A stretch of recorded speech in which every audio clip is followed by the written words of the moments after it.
si Angga kemana ya? Katanya janjian, padahal tanggaan, tapi biasalah ya waktu Indonesia bagian ngaret. Coba kita telepon.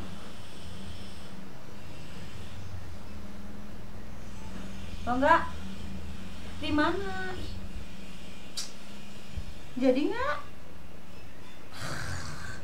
Yaudah tunggu ya. Buruan udah siap ih. Oke. Ya. Yoi. Baik. Padahal tetanggaan. Tapi janjian kayak gini aja ngaretnya sampai 3,5 jam. Gila. Udah 3 buku nih dibaca. Assalamualaikum. Waalaikumsalam warahmatullahi wabarakatuh. Diam dulu.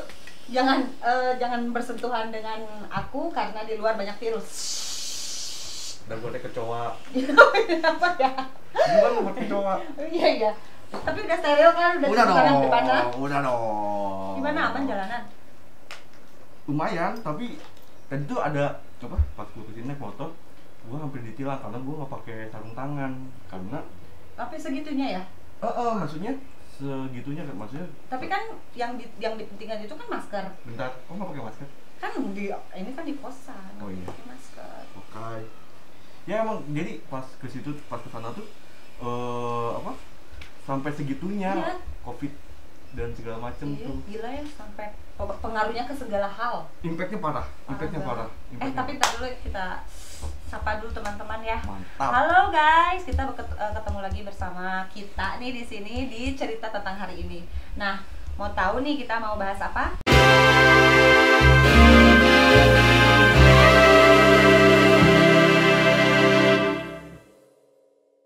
Jadi tentang COVID-19 ini banyak pengaruh. Semua pengaruh itu berkesinambungan dengan apapun, materi Iya. lah, pekerjaan lah, Pasti, apa segala macam. Pasti. Gila ya. Pasti. Tapi nggak tahu ya, maksudnya gue setelah COVID ini kan impactnya tuh variabelnya banyak. Kayak yang paling kasihan sih pas gue jalan ke sini lihat ojek online tuh pada Ngumpul ya? Masih ngumpul, iya. dan segala macam. Terus ekonomi pastilah, ekonomi kayak rumah makan dan segala macam. Karena itu sih. Soalnya gue juga untuk belakangan terakhir ini kan nggak stok makanan ya, yang namanya di kosan kan. Pasti Ini banyak makanan. Iya, biasalah dikirimin dari Bandung. Sama Om siapa? Om Burhan tuh. Jadi gue nggak stok makanan. Nah. Terus masih mengandalkan GoFood ya kan. Pemerintah tuh nggak ngasih peraturan tapi nggak ngasih solusi. Ya, benar. Oh misalnya ojek online nggak boleh narik, katanya dikasih sembako. Sedikit atau banyak itu udah rezeki. Iya, Cuman betul. ini rata atau tidak?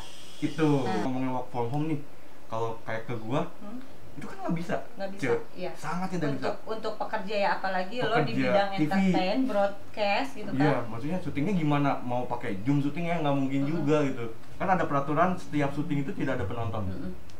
Nah, sebagai orang panggung, orang teater, penonton tuh kan adalah energi Dan euforianya kita. Itu gitu. satu, dan energi juga buat yang si nonton. Kalau misalnya lu ngejokes, penonton banyak ketawa, wah adrenalinnya. Iya betul, anjir, ayo. Jadi malah makin meningkat ya. Betul. Kalau misalnya kayak gitu kan kitanya jadi malah krik-krik. Anyap satu dan segala macam. Yo kan bisa di-editing ya, tapi feel-nya nggak akan sama. Iya. Gitu.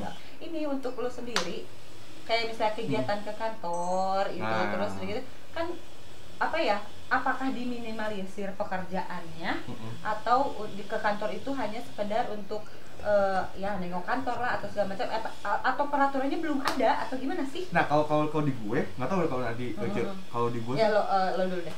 Kalau di gue itu ada work from home, jadi seminggu tuh cuman masuk 3 kali. Ya.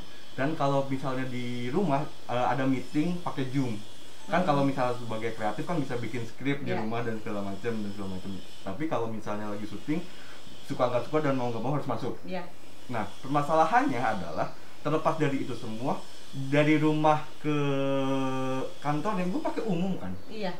Busway udah jarang, sangat jarang. Di inilah pokoknya udah dikurang-kurangin. Betul.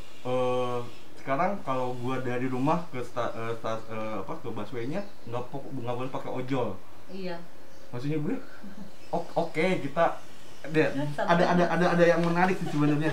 Gini, lu nggak usah, ada yang bilang gini, lu nggak usah takut lah, kan rezeki, maut dan segala macam dari Tuhan. Ya iya sih. Iya, dan terus ada juga yang bilang, Pale, lu kalau misalnya lu kena COVID terus lu nyebarin gimana dan segala macam.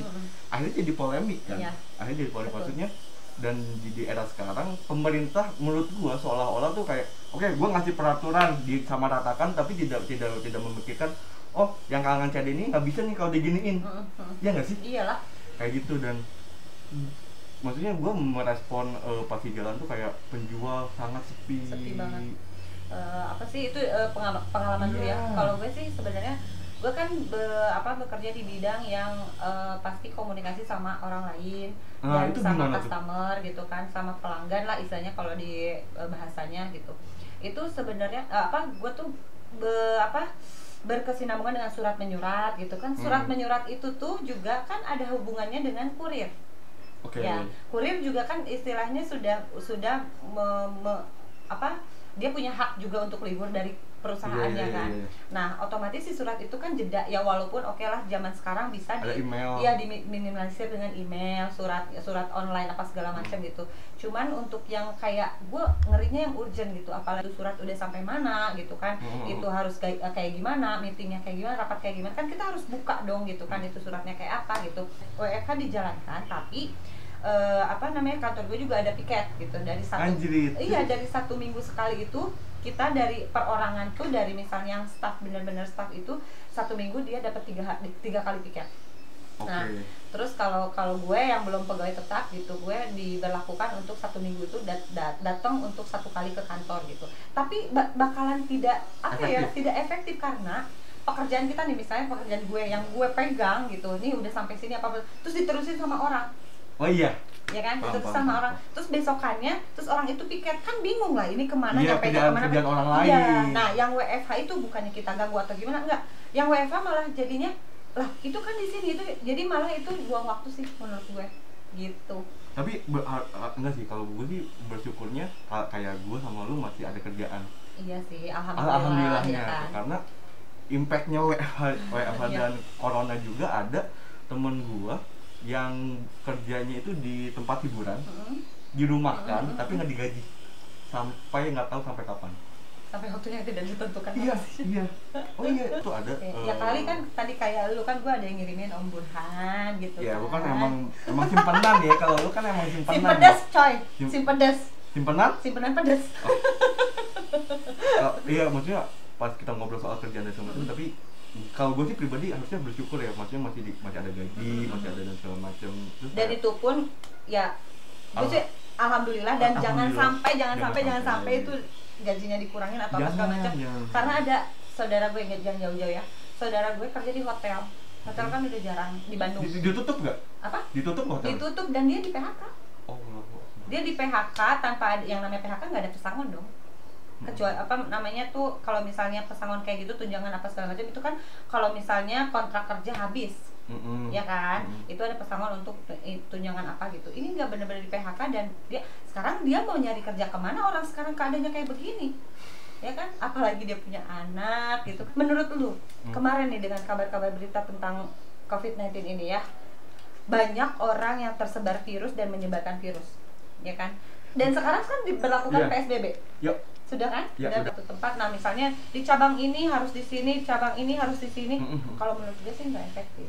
Kenapa? Karena kan itu sekarang di misalnya kebun jeruk ya, kebun jeruk misalnya di lapangan bola gitu, udah disimpannya di situ gini. Itu kan masih banyak orang yang lalu lalang juga gitu. Orang itu nggak tahu diam di situ atau dia itu pulang pergi kemana, kan kita nggak tahu. Kenapa nggak kayak misalnya kita ngomongin tentang penjara misalnya, kenapa nggak kayak misalnya untuk yang benar-benar hukumannya yang tinggi, udah simpan aja di Nusa Kambangan, Nusa Kambangan, maaf guys, Nusa Kambangan misalnya, udah di situ kan jauh pisan atuh itu teh pulau, orang kesana juga terjangkaunya dan waktunya bisa lama gitu.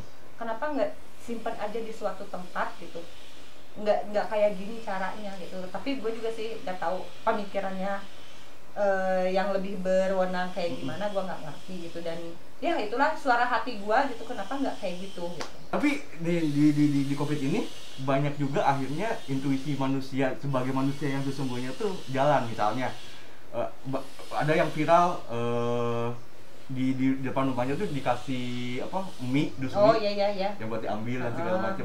Peristiwa tuh ada buruk dan baiknya. Baiknya kita mungkin, buruknya kita udah ngeliat tadi ya kayak gimana dan segala macam. Baiknya akhirnya intuisi manusia sebagai manusia yang sesungguhnya tuh kayak oh iya, ada yang kayak yang mesen GoFood akhirnya nggak diambil buat si abangnya dan segala macam.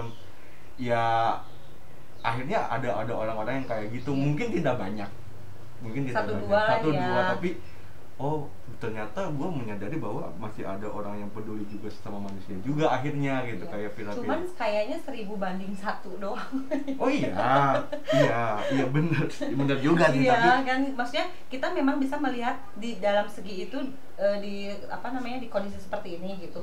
Tapi kayaknya tuh nggak nyampe seperapat mungkin itu gitu. Iya sih. iya juga maksudnya. Tapi intuisi yang kayak gitu gue menarik sih.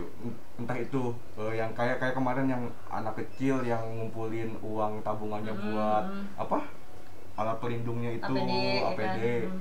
Yang diapresiasi sama Gubernur Jawa Barat. Apakah itu emang settingan Gubernur Jawa Barat? Gue nggak tahu juga ya, maksudnya buat publikasi atau segala macam. Tapi seenggaknya COVID Corona ini ada impact bagus dan buruknya juga. Tapi menurut gue lebih banyak buruknya sih Teh. Pertanyaannya sih yang paling mendasar adalah mau sampai kapan. Nah, ada yang viral juga, gue baru lihat ini ternyata COVID-19, COVID-19 ini adalah konspirasi dari New Order katanya. Banyak versi. Iya kan? Banyak versi. Ya kan? Disambung-sambungin sama film yang dulu pernah apa sih, peperangan apa yang apa dia tuh masukin zat blaem lah ngasih gitu. Terus adalah tanda-tanda kiamat dan segala macam. Lu nanggapinnya gimana sih? Maksudnya takutkah? Karena gue berpikir gitu, maksudnya COVID ini kenapa orang harus takut kalaupun udah meninggal ya? Takutnya karena virus kah atau enggak? Kita takut karena emang kita belum siap untuk meninggal. Sekarang gini, kalau misalnya ngomongin masalah takut ya guys. Lu takut enggak? Kalau misalnya dibilang takut ya takutnya maksudnya gini loh.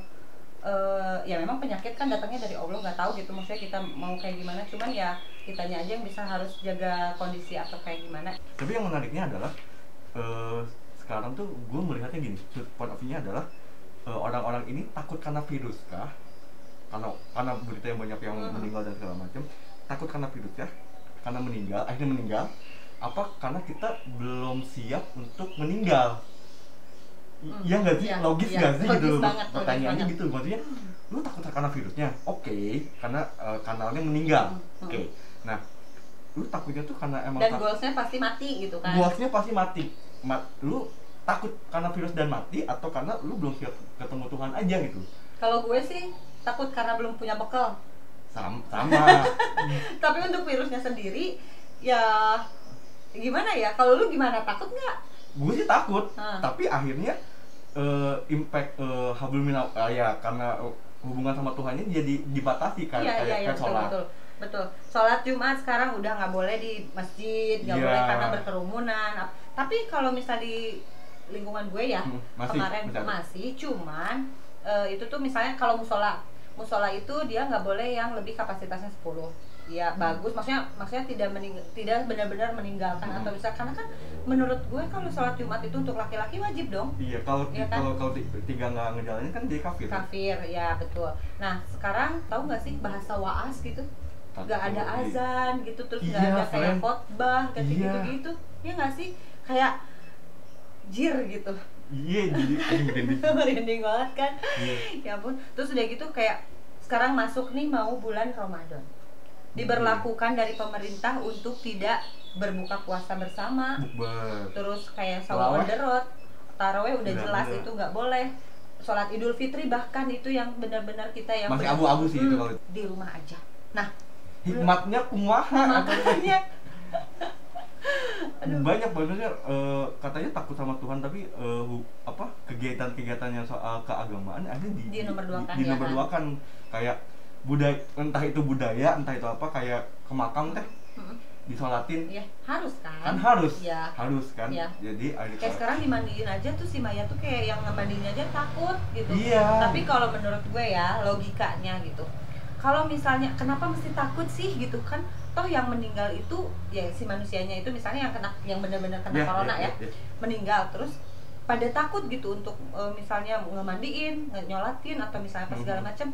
Hey, itu kan katanya virus. Ya apa namanya, ciptaan manusia yang bisa dibuat-buat lah gitu segala macam. Cuman kalau misalnya menurut tadi balik lagi ke mayat yang dimandiin sama dikuburin gitu, mungkin kalau misalnya emang benar dia kena virus atau misalnya ya sedikitnya ada bakteri atau kuman, kan di organ tubuh dia udah mati.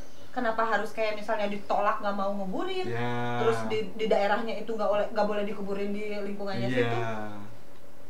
Kayaknya sih kalau misalnya itu menurut gue ya, dia ya kurang aja sih pengetahuannya. Nah, masalah ngomongin masalah pengetahuan, sebenarnya kan warga Indonesia itu kan apalagi sekarang di rumah aja selalu memantau COVID ini di berita. Iya. TV menjadi TV, media online dan segala macam jadi ini apa namanya, jadi panduan kiblatnya dia dan segala macam. Nah, kalau menurut gua bukan menjelek-jelekin profesi gue sebagai media, tapi sekarang informasi kayak berita itu seolah-olah kayak nakut-nakutin. Kumanya jadinya malah lebay. Kayak itu satu lebay dan tidak memberi informasi. Sebenarnya COVID itu bisa ini dengan lu cuci tangan dan segala macam. Sekarang kan yang di blow up-nya adalah di kota Cianjur udah berapa dan segala macam. Jadi yang diberitakannya malah yang kayak kitanya bikin anjir, berarti kita nggak boleh kesana. Anjir, berarti saudara kita gimana? Itu malah jadi parno kan, ya kan? Dan tidak aneh sih kalau gue saat orang-orang kampung misalnya tidak menerima jenazah COVID itu karena berita yang ditangkap tuh adalah itu gitu, bukan yang kayak medisnya ternyata mungkin ya orang yang meninggal karena organnya udah meninggal tidak bisa menyebarkan. Jadi logikanya itu dikasih informasi ke orang-orang logika yang akhirnya kayak gitu ya, kayak gini ya, kayak gini ya, kayak gini. Jadi mindsetnya tuh semua orang tuh kayak udah aja rata gitu. Ya udah kayak gitu. Nggak mau gue gini. Jadi ya kasihan juga sih sama si profesi tukang mandi mayat. Coba. Iya. Kalau kita flashback ke belakang banget kan banyak impact yang kesana. Banyak banget gitu kan, itu salah satu impact kan. Iya, maksudnya berita pun tidak memberikan panduan. COVID itu sebenarnya kayak gini loh. Iya. Coba lu setiap dijejelin berita pagi, siang, sore, malam, yang selalu diinfokan. Yang gue saring sih kayak yang meninggal berapa, yang ini berapa, yang kena berapa. Anjir, itu tuh makin takut kita jadi parno. Aduh, apalagi yang kegiatan gue tuh masih banyak banget ini di luar gitu dan gitu kan. Jadi yang ya sebagai di media tuh harusnya ya kan, tapi kan itu profesi juga, maksudnya kreativitas dia untuk memberikan berita supaya ya beritanya dibaca. Itu kan sebenarnya adalah kayak orang biar lihat berita itu memang, tapi kan kita kan membutuhkan sesi edukasi juga sih sebenarnya. Iya, emang betul. Jangan melulu, jangan selalu soal meninggal di sini, Bogor nggak boleh masuk, orang dari Jakarta dan segala macam yang suka sadar atau tidak sadar impact itu akan merubah psikologis orang, akhirnya takut emang nih dan segala macam. Kalaupun misalnya berita itu ya diseimbangkan sama COVID itu adalah sebuah virus bla bla bla, cara pencegahannya yang terbaiknya adalah kayak apa gimana solusi, pokoknya solusi lah intinya. Kasih solusi, jangan kasih masukan tapi yang menurut kita itu jadi kitanya nggak mau kayak ngapa-ngapain gitu. Kayak pengangguran gitu. Jadi benar-benar udah dan campaign selalu berita tuh selalu di rumah aja lu harus kreativitas kayak gimana dulu gitu kan. Kalau musisi atau apapun bisa bikin musik, tapi kan nggak dipukul sama rata kan bisa kayak gitu teh. Kalau di kantor ya ini flashback sedikit, untuk di kantor tuh kayak misalnya untuk makan apa segala macam, sedikitnya untuk makan bareng sama orang-orang yang di kantor itu tuh ada gitulah ya. Maksudnya beban kita tuh tidak terlalu banyak. Tapi menurut gua, kalau gua di rumah sebagai anak kosan ya, gue itu kalau di rumah aja dan di kosan aja itu tuh pengeluaran lebih besar. Pasti makan aja, ada makan aja ya. Dari makan aja. Sekarang kalau misalnya badan kita itu dibikin untuk aktivitas, itu dia itu bakalan mengolah organ. Ya. Tapi kalau didiemin nyalapar wae, engke teh jam 11 teh sayang dahar deui gitu. Entar teh jam 5 sore itu tuh pengeluaran tuh makin banyak. Iya sih. Aduh, nih kayak lu misalnya lu sebagai ya perokok misalnya ya. Kalau di kantor kan bisa minta dong gini. Kan kalau misalnya di rumah beli deui atau duit mana? Nah, iya. Kosnya lebih gede. Iya, makanya benar kan yang gua bilang kayak tadi. Lu jadi haus. Iya, saya juga haus. Buka dulu wassernya. Jadi kalau kan tadi kan kita udah ngasih point of view dan segala macam. Menurut lu ada solusi yang konkret gak buat ini? Kalau gue sih, gue kan cuman bisa berpendapat seperti itu ya. Kalau untuk solusi, ya gue nggak ada. Nah lu sendiri gimana? Ada nggak solusinya sebagai orang media yang bisa menyampaikan kepada halayak banyak gitu? Ada nggak? Kalau gue sih nggak ada juga. Nah kalau penonton ada nggak solusinya buat COVID-19? Oke, ada nggak?